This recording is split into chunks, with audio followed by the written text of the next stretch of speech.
Today we're going to talk about troubleshooting your fretting hand.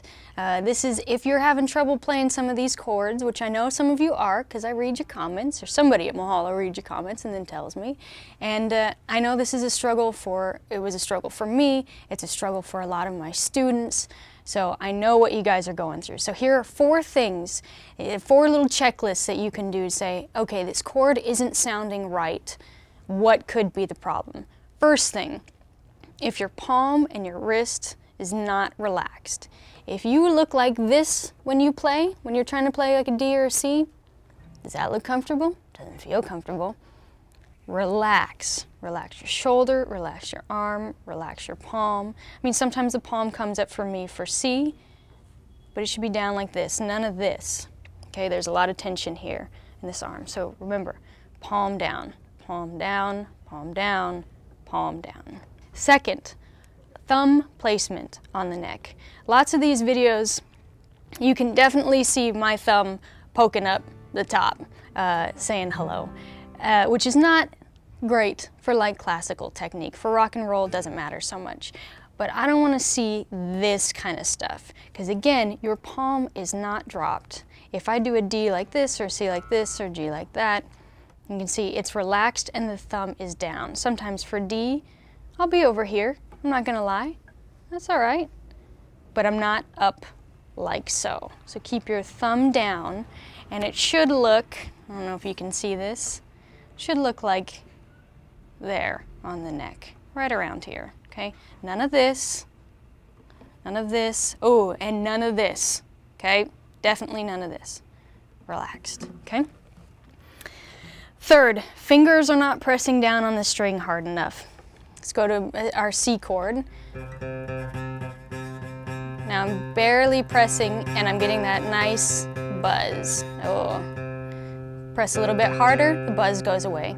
Also, your finger on the fret, I can be pressing extremely hard and I'm still getting buzz, because you want your finger as close to the next fret as possible without actually being on the fret bar, or you're going to get that sound.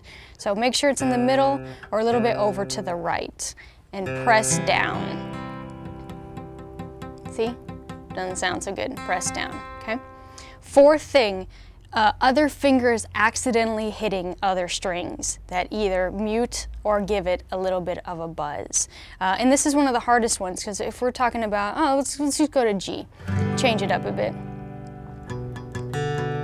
This finger, my middle finger, is resting just slightly on the 5th string, and it's causing a little bit of a mute. Now you see, if I adjust my hand a bit, if I make it more of a, I like to have a little bit of like a close to a 90-degree curve in my finger. Not exactly, and it changes depending on the chord.